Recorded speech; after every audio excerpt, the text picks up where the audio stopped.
Now how India and global world is going to affect because of this Brexit. I already told the pound value is coming down and the dollar value is increasing. When dollar value is increasing, currently the rupee value will coming down.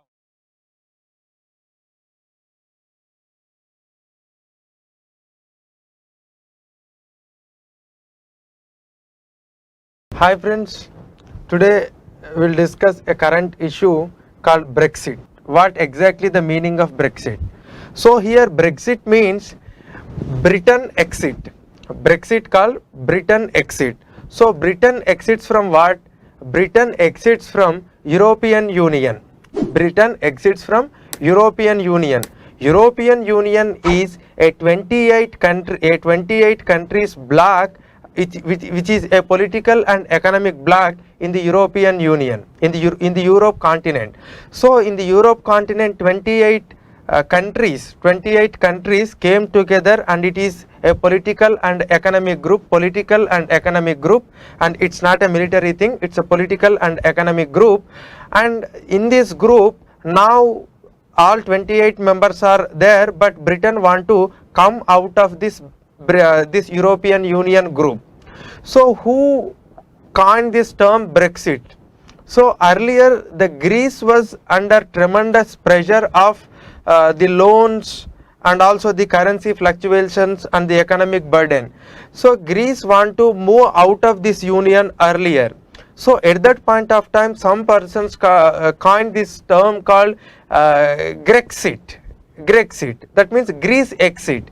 So in a similar line, when Britain want to move out of this European Union, and that they term the coin called Brexit. So Brexit is nothing but it is a moving of Britain out of the 28 country bloc called European Union. So what is actually the history of that European Union? So the history of European Union is, after World War II, the European countries are decided to form a political and economic group in order to avoid the further wars,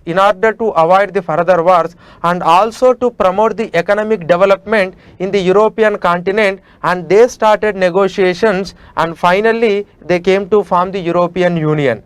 So but when they are under the negotiation, there are so many institutions evolved over a period of time, and finally that entire evolution process finally led to the formation of European Union. So the first organization formed in this group is Benelux. That means this is a group formed in 1947. By Belgium, Netherlands, Luxembourg. So this is these three countries want to form a customs union. That means a union in which trades and tariffs are not applicable. So the free flow of goods are allowed in this area. So this is 1947 group. Again in the 1951, the European Coal Steel Community. So European Coal Steel Community formed in 1951, and these members of this European Coal Steel Community are, it is France, West Germany, Italy, Luxembourg, Netherlands and Belgium. So these 6 countries formed another group called European Coal and Steel Community. So this European Coal and Steel Community means, in case of the coal, iron, steel, if at all we wanted to do trade, and the tariffs are not applicable in such particular trade. So that means earlier we started with Benelux and finally ECSC in 1951. But there is a final group that was started in European Economic Commission in the 1957. We call it as EEC, European Economic Community. So this European Economic Community is a precursor to your European Union. It is somewhat a broad based group, and it includes more amount of trade and tariffs and everything. So here in this when this European Economic Community group started, initially the Britain was not part of this EEC group. Why Britain was not part of this group? Because Britain has its own apprehensions that if we become part of this community or if we become part of this group, we need to reduce our trade and tariffs, and we need to allow all the goods and services of the other countries. So with this our country, that means Britain might get so many losses. That's what the thinking at that point of time. And even at that point of time, the France used to give so many food subsidies, so that cheaper food products may flood the Britain market. So that was an apprehension at that point of time. So that is the reason why they have not joined in this European Economic Community in 1957. But they tried in the year 1963 to enter into this group. They tried to enter into this group because they realized within 5 or 6 years that okay, if we don't become part of this group, somewhere we are losing. But when they tried to join in the year 1963, the France was objected to entry of Britain into this group.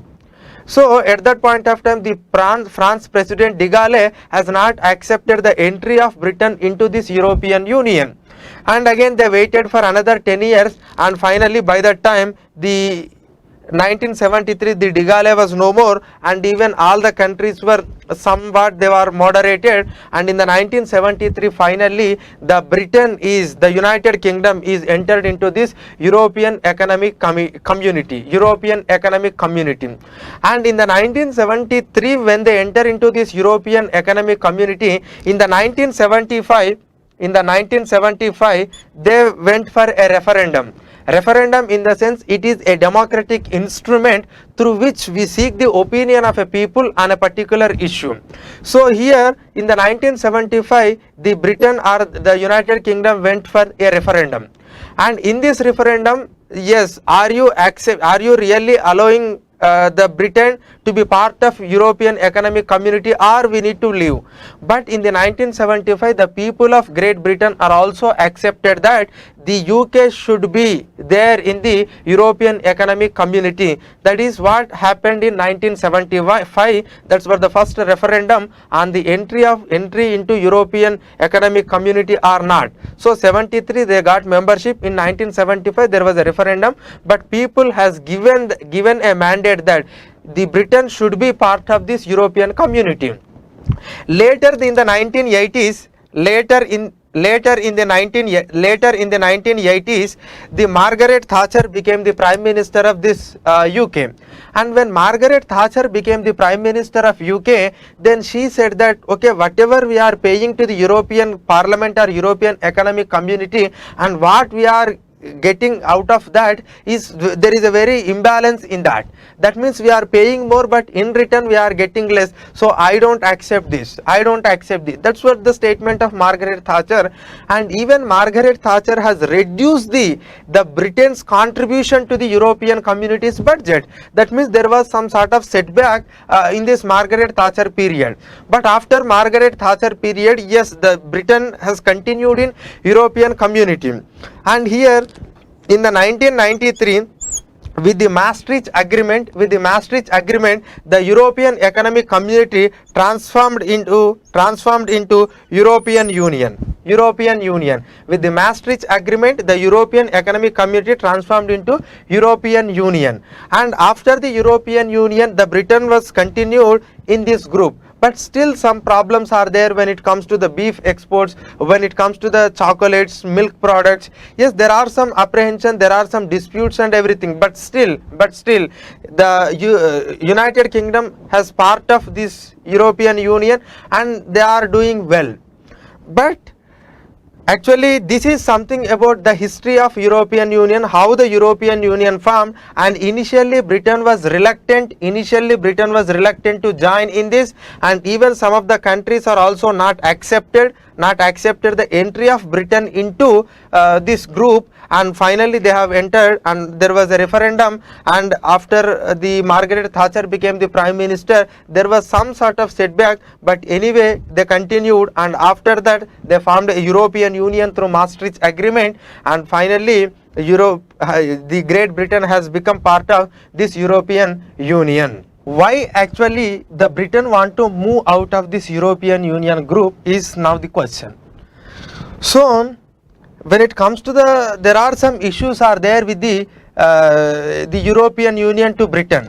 So first one is, inherently Britain is very resistant in the European Union because it joined later and it has some issues, and finally they went for referendum. But even after that also, Britain has always have a suspicion that these countries are taking advantage of this Britain, but unfortunately Britain is not getting enough returns out of this European Union. That is an earlier apprehension, and that has been continuing in minds of the Britain. So second one is, so after 2008 economic crisis,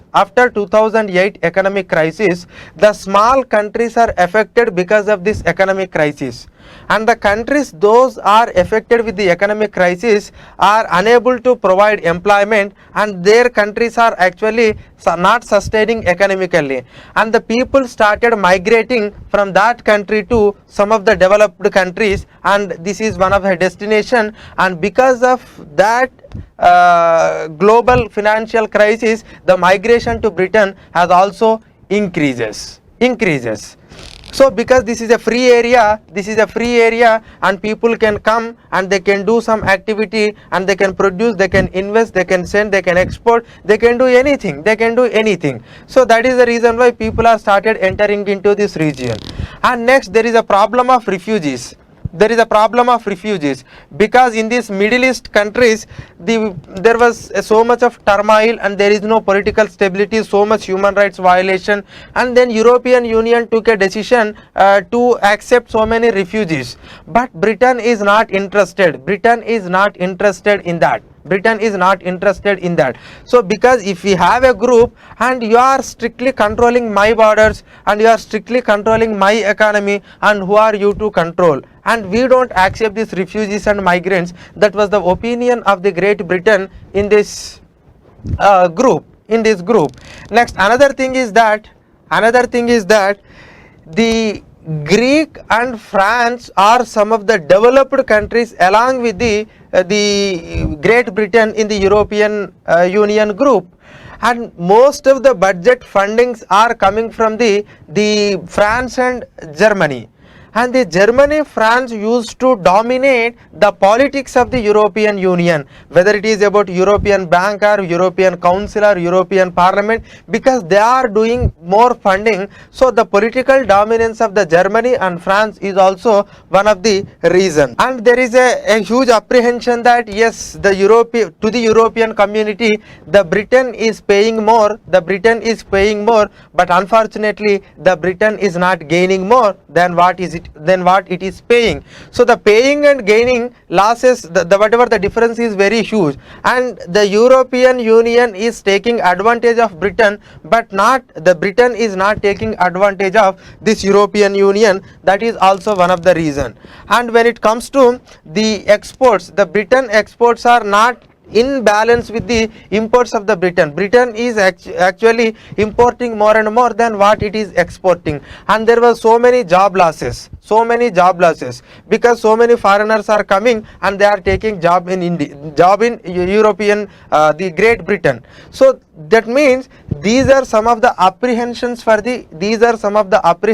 the Great Britain in European Union. So historical reason is there, global crisis is also one of the reason, the problem of refugees, the exports and imports balances, the job loss. So these are some of the issues, and the dominance of the Britain and France is also one of the reason to think the Britain to move out of this European Union.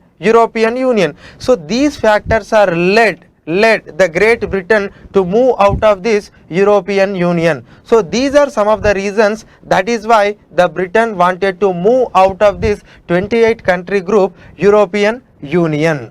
What is the process that involved in moving out of this Brexit, moving out of this European Union? What the Brexit actually, these are the reasons to move Britain out of this European Union. But in the year 2015,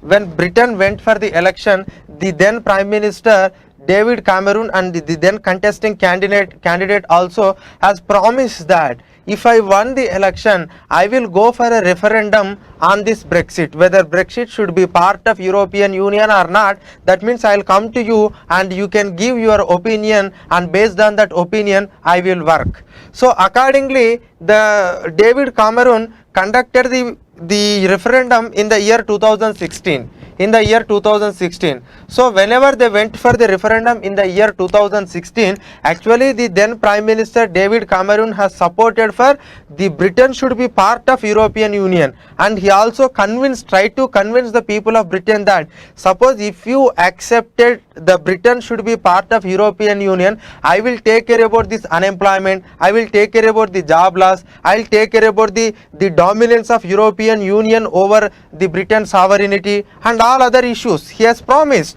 And so many people are also, both opposition and ruling parties are also wanted Britain to be part of European Union, but unfortunately with a less margin, and 52% of the people accepted for Britain should leave out of this European Union, and 48% of the voters said that has given a mandate that the Britain should be part of European Union. But anyway, that little margin in a democracy we need to accept the majority, and this 52% are given a vote for the Britain should move out of this Brexit, move out of this European Union. So by considering this mandate, the then Prime Minister David Cameron, he resigned, because actually he supported one idea, but his idea was thoroughly defeated in the referendum, and 52% of the people are voted against the will of the David Cameron. It is not compulsory to David Cameron resign, but yes, he supported one thing, but the people are aspired for another thing, so he moved out of the office, and later Theresa May became the Prime Minister of the Great Britain. So in the year 2016 there was a referendum and people has given a mandate, and according to Article 50 of this European Union Charter, and whoever want to move out of this group, they will be given some 2 years of time period. 2 years of time period, and in that 2 years of time period they need to devise the plan. That means the diverse plan. So in what way we wanted to move, in what way they wanted to move out, because it is completely a political and economic zone where there is no need of permits and all. Anyone can come, anyone can do job, anyone can produce, anyone can export.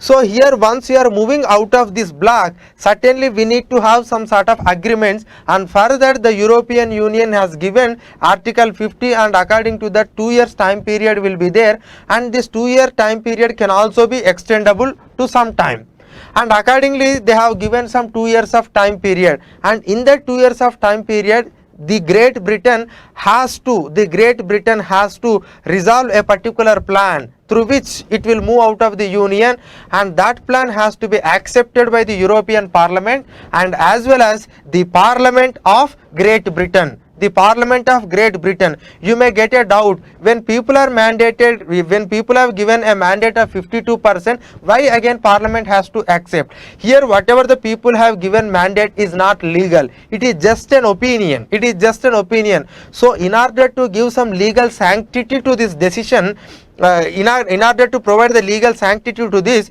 that legislation or that plan must be passed in the Britain Parliament. So here the point is that the Theresa May tried to devise a plan. But unfortunately that plan accepted by the European Union, but it was thoroughly defeated in the Britain Parliament for three times, because there are some issues are there in case of the European Union, in case of Great Britain. Suppose if we looking into the history of Great Britain, actually the Great Britain is, it's not a single country, but it is formation of a four regions. So they are Scotland, Northern Ireland, Wales, England. And this Wales and England, these are part of England or Britain. So this Wales and England or Britain is original Britain, but this Scotland has merged with this Europe in this England in the 1707. And when it comes to this Northern Ireland, this Northern Ireland has become, actually it is not Northern Ireland, initially it was Ireland. This Ireland was become part of this whatever the existing Great Britain. By that time it includes Wales, England and this Scotland, and further the Ireland has joined in 1801. But again in the year 1920s, that means 1921, 1922, with the Home Rule movement, some majority of the Irish part has got separated from the Great Britain, but the Northern Ireland left. So now Great Britain include the Scotland, Northern Ireland, Wales and England. So here the issue is, already there was a referendum in Scotland in the year 2014 where either they should be part with the Great Britain or should separated. But anyway, the majority of the people in the Scotland has accepted that Scotland should be present in the Great Britain. And when it comes to this Northern Ireland in the two groups are there, and one group is pro-Irish, another group is pro-Britain, and there was always conflict in the Northern Ireland. And because in order to devolve some of the powers to the Northern Ireland in the year 1998, there was an agreement concluded between Great Britain and this Northern Ireland. We call it as Good Friday Agreement.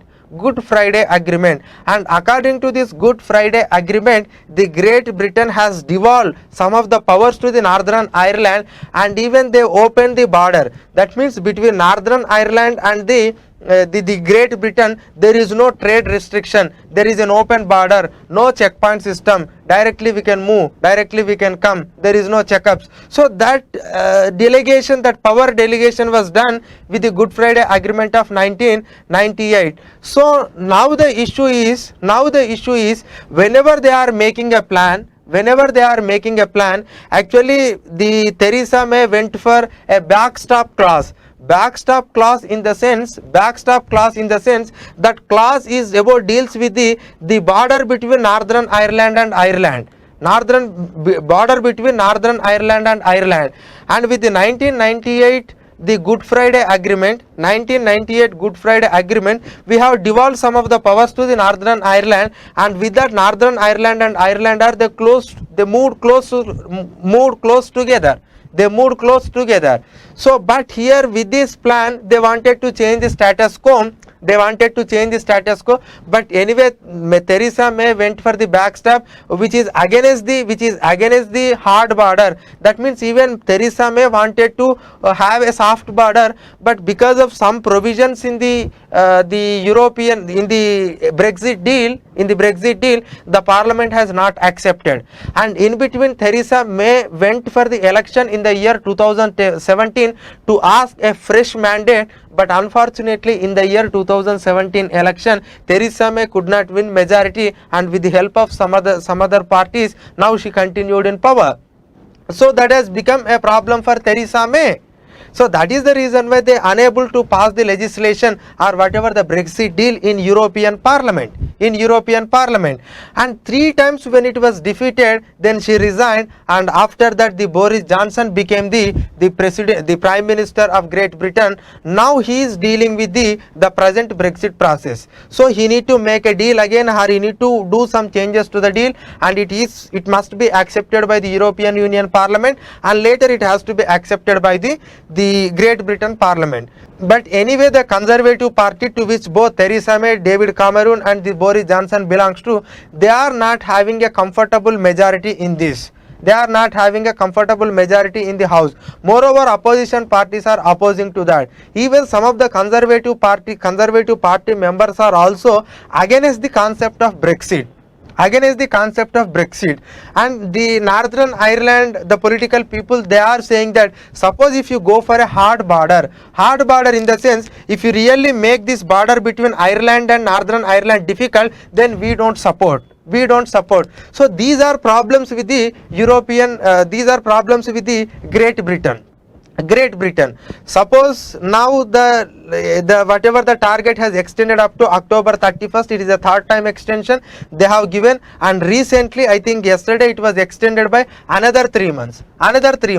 So what is the impact of this extension on this exit. Suppose if they extended, then you need to devise a new plan, and that has to be accepted by the European Union and as well as your own people. And does really the Boris Johnson is going to bring a much more better plan than earlier plan? Because recently, prior to 10 days, whatever the plan that was rejected by the European Parliament, does he really going to bring and another new better plan which will get a support of all the members of European Union, and as well as the members of the Parliament? Or otherwise, because Boris Johnson already said that,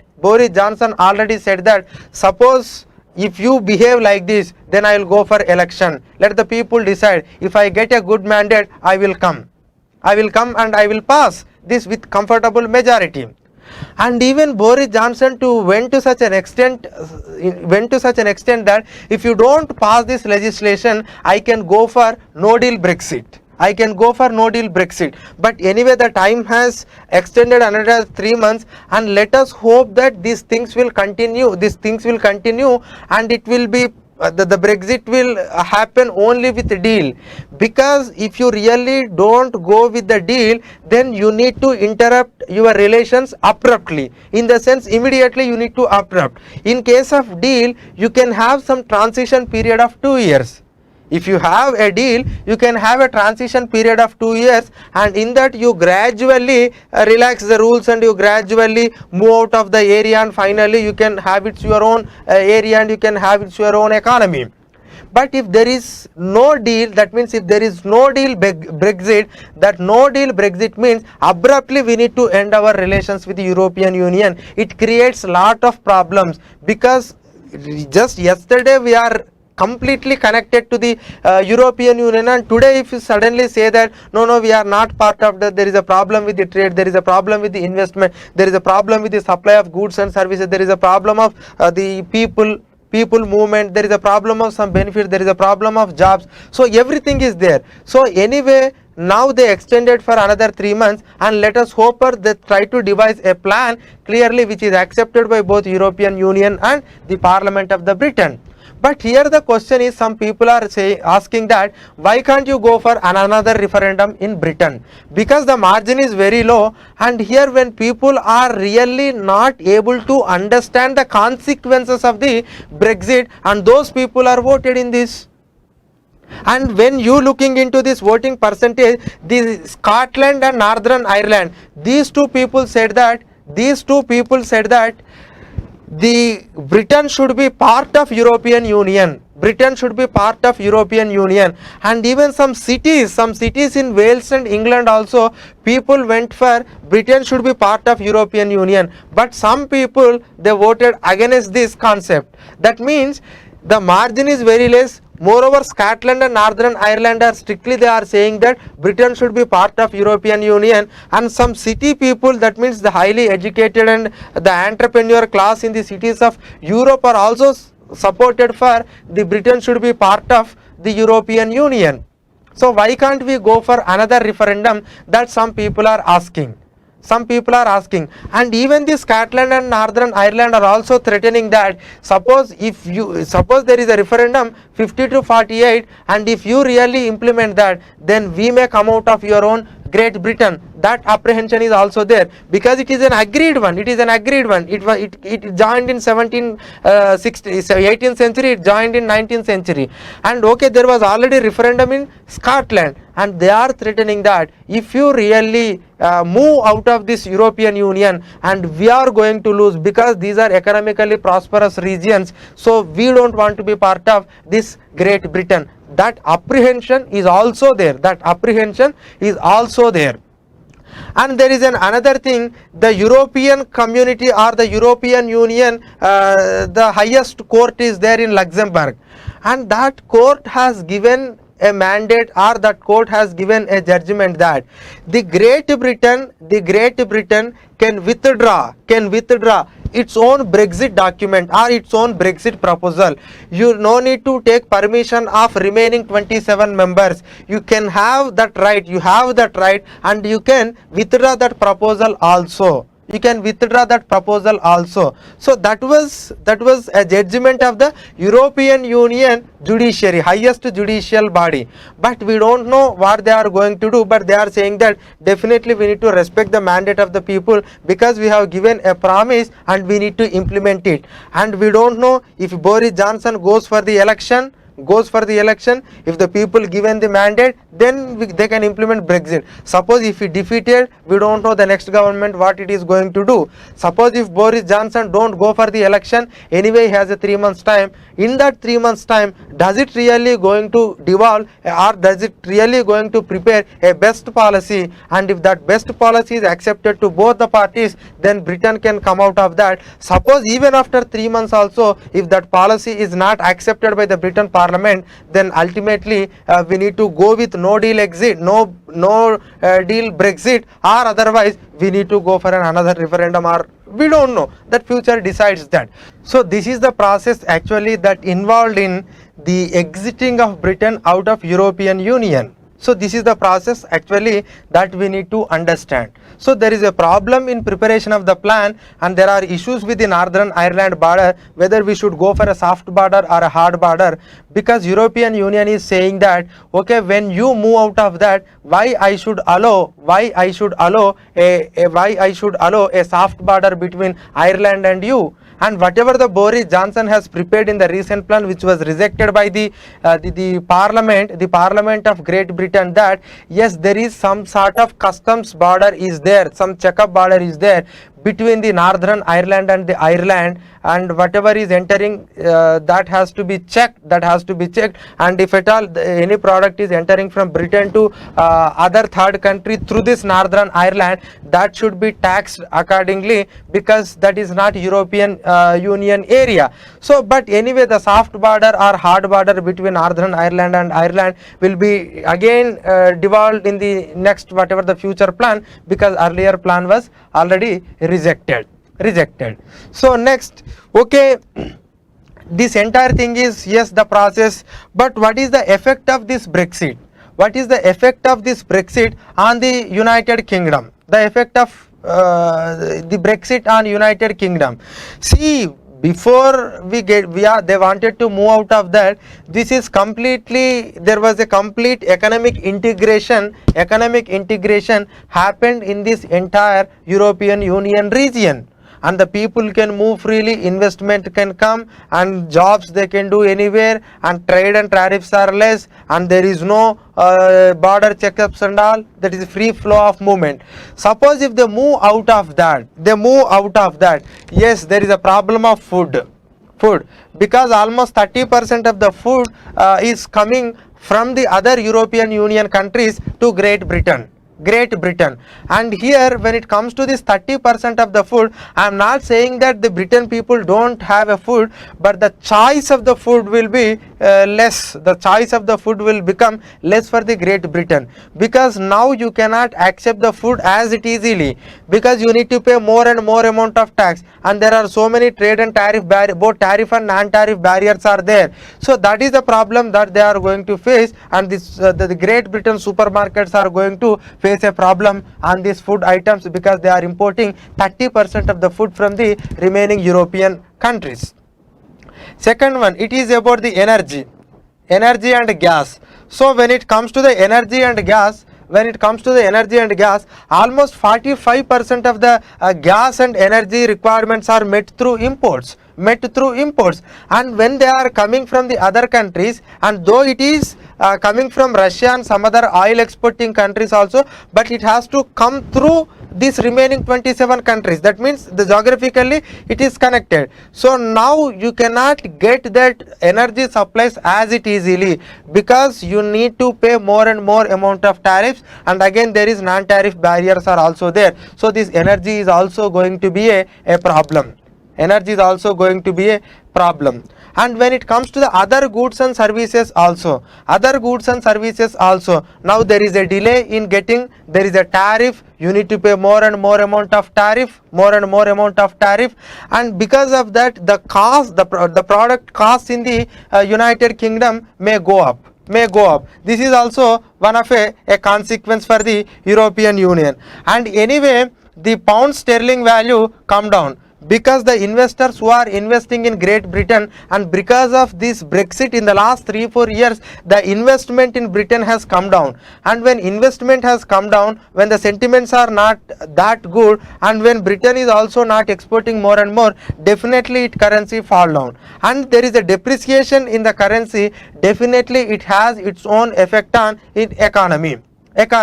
Though the exports become more competitive, but imports become very costly to the Great Britain, and it has its own effect on currency value and also the fiscal deficits and all. So the reducing currency value is also going to affect the European economy. Next, the Great Britain is actually providing a national health national health service scheme. It is something like a publicly funded health scheme to all the residents of the Great Britain. And now the citizens who are present in other countries of European Union also, the Great Britain has some sort of mechanism through which it can provide that service to the people of Great Britain who are residing in other countries of European Union. Now we don't know what they are going to do, and how these people who are residing in other countries are going to get a benefit of this NHS. That is also a question. And also the people who are moving from Great Britain to some other countries for education, the scholarships and other services is also one of the problem. The scholarships and other services is also one of the problem, because earlier they used to produce, but once they move out of that, and what about the people who are studying in that countries, that is also one of an issue. But anyway, overall with this Brexit, the Britain thinks that it can reduce the burden, because when now people are more and more entering into the Great Britain, the Britain's the welfare expenditure is increasing. Britain's welfare expenditure is increasing, and with that welfare expenditure, Britain thinks that it is losing. But anyway, if really they move out of the Brexit, whatever the benefits that they are giving into the giving to the people, migrant people, now it can reduce that. It is no mandatory for the Britain to do that. But another issue is that the Britain must get an assurance from the other 27 country members regarding the rights of the Britain people in different countries of the European Union. That rights is also a big question. The rights of the people, and what type of rights they are going to provide. And even when it comes to the investments also, it is a problem. Investment is also a problem. And here, once the European Union moves, and investment is also a problem. And here, once the Great Britain moves out of the European Union, to this day, whatever the economic agreements we are not supposed to make with individual countries, because European Union has become a single unit, and all the countries are having a common type of economic relations with the European Union, and each and every country will get same type of treatment. So that's what the type of economic agreement with the present day. But here the thing is, once you move out of the European Union, the Britain has to individually conclude different trade agreements with different countries.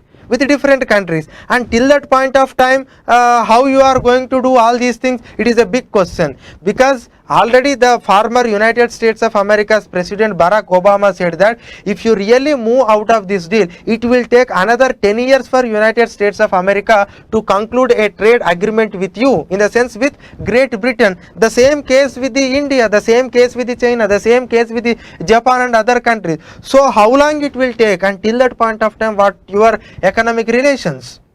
And real another thing is, yes, that economic relations. Now the point is regarding the private industry. How this private industry of the Great Britain is going to react, because in the globalized era, all MNCs are there and they are operating in different countries. And suppose what would be the relation between the same company firm which is operating in Britain and other countries? What would be the relation among those people? And here some people of Great Britain, and they are also working in some other countries, and their certification, their licenses, their passports, those need to be changed.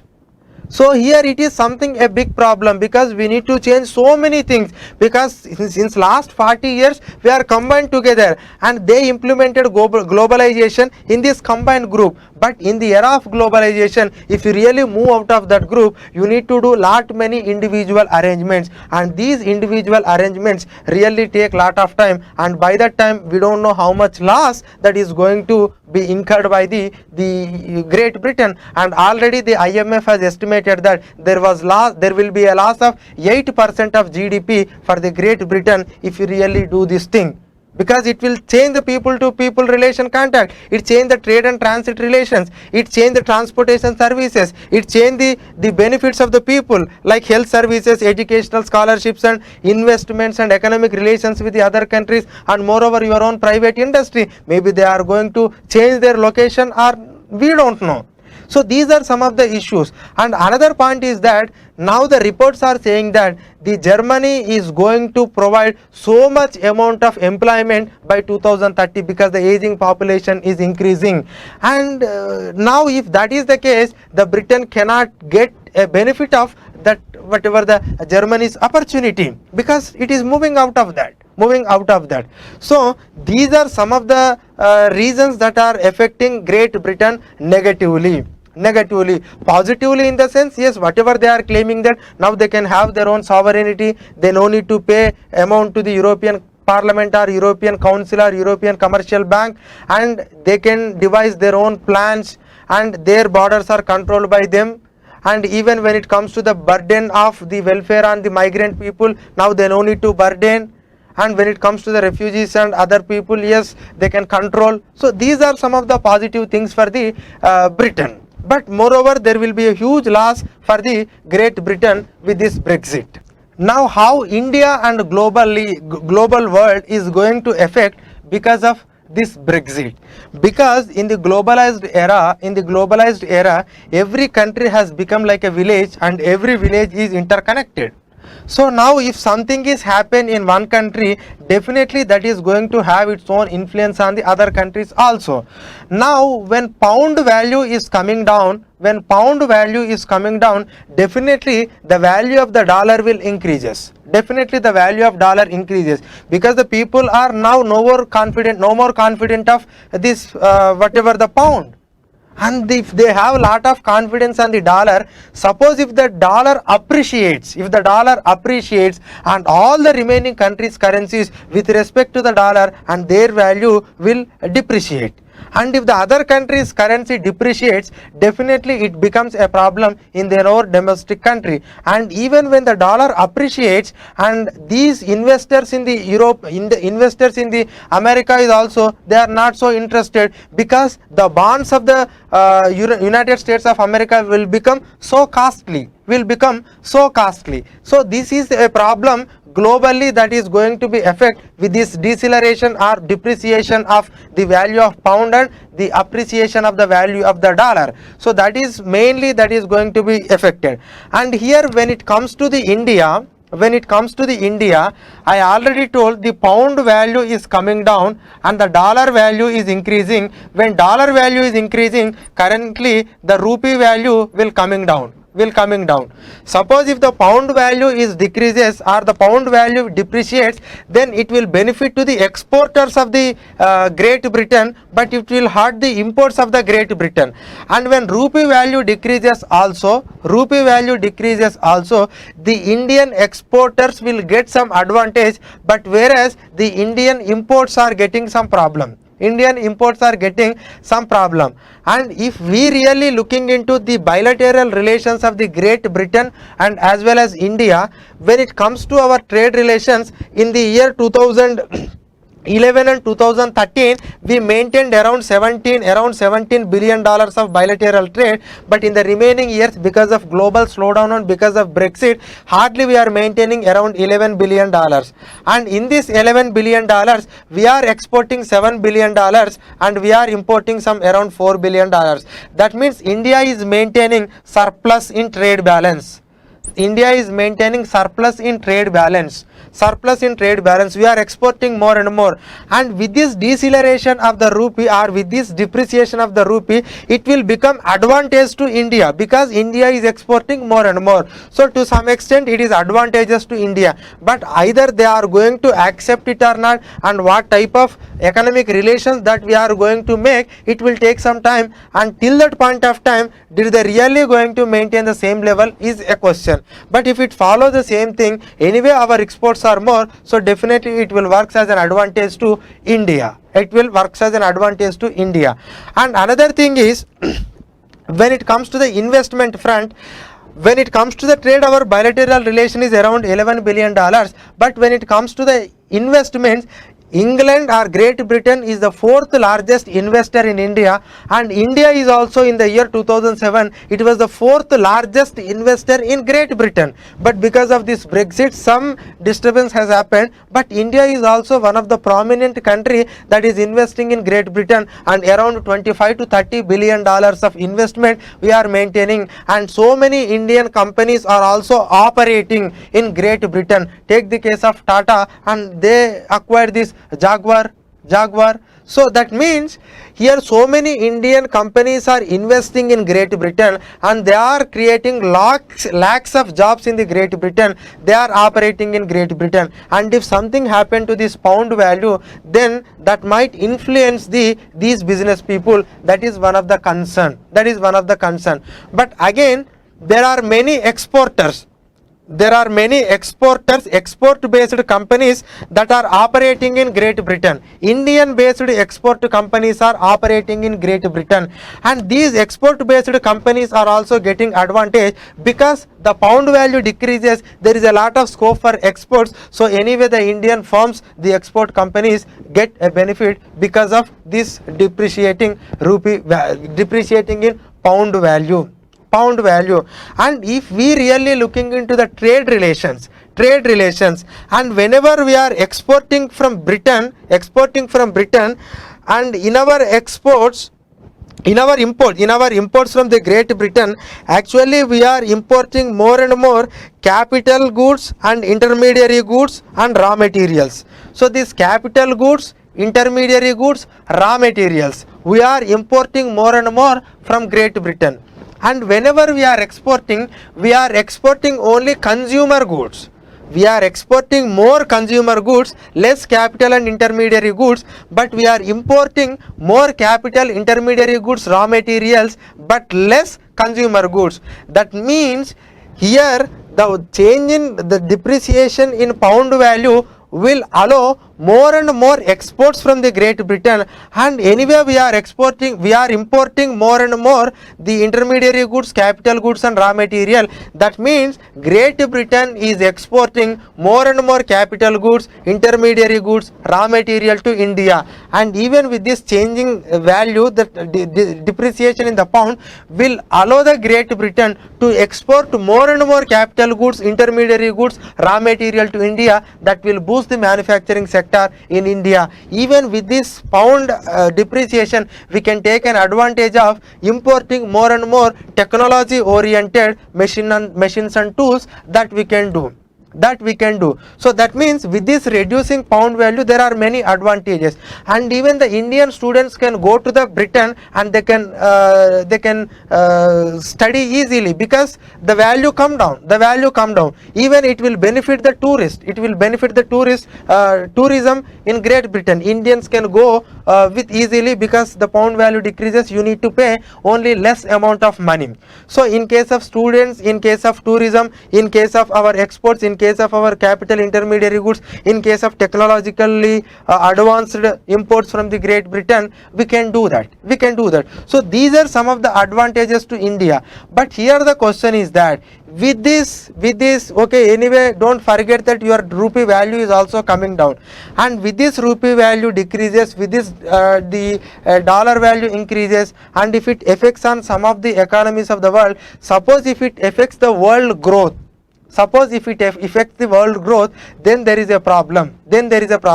Because it may influence the world growth, and if the world demand decreases, if the world over consumes, or if the world under consumes, then definitely that is going to have an effect on this. So to be specific, effect on the India is, there are some positive effects are there to India. Positive effects are there to India. Yes, but if the overall growth rate of the world affects, then definitely India need to suffer. Another thing is that when entire the great European Union and the Western countries are really disturbing with this changing dynamics, then we can expect that India might be a good destination for the investment also.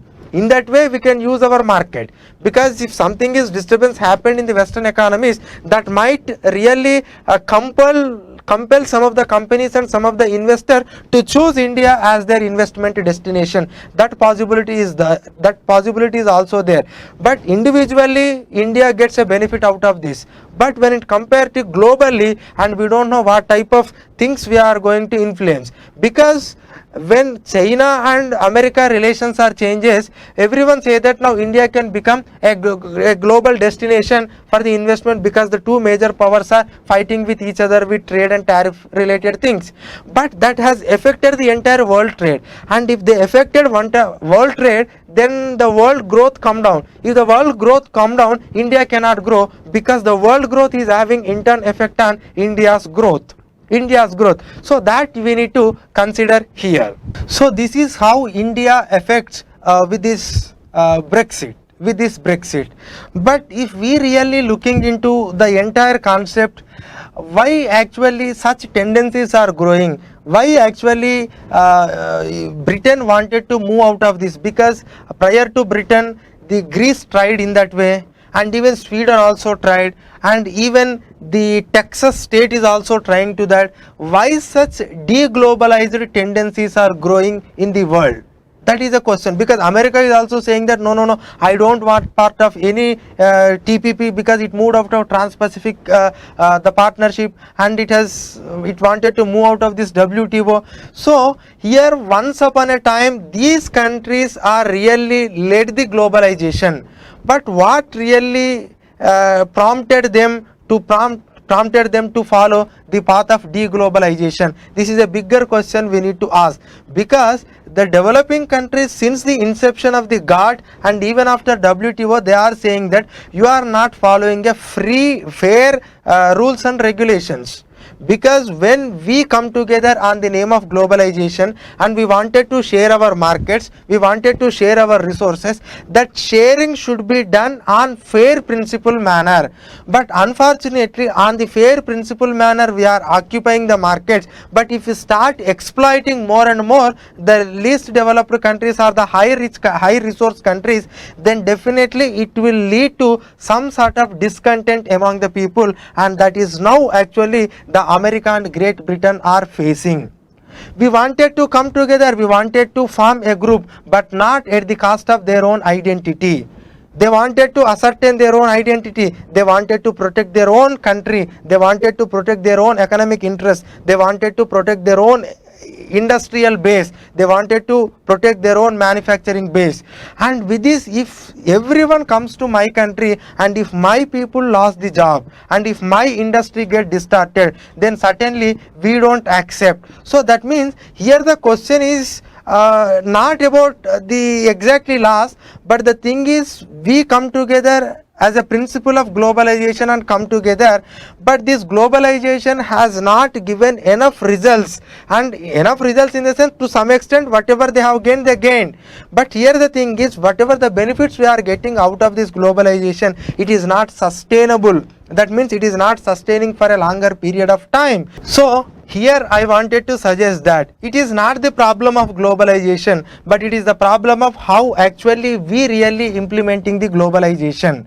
And really you need a new world order, and which works on fair and equitable manner. And moving out of this globalization is something again a wrong step, because now when the entire world is interconnected with each other, and if one country gets a problem, definitely it is going to have its effect on other countries, and finally it ultimately affect the world growth. That world growth is again in turn effect on each and every country's economy, and we cannot afford to that. But here what we need to learn out of this Brexit is, our global order should be a new order, and that order should be on free and fair, and each and every country should get an equal opportunity in the world trade. No single country should hijack the benefits, and no single country to interpret the rules and regulations accordingly. So that's what I can draw from this the entire Brexit discussion. And I hope that yes, some people are suspecting that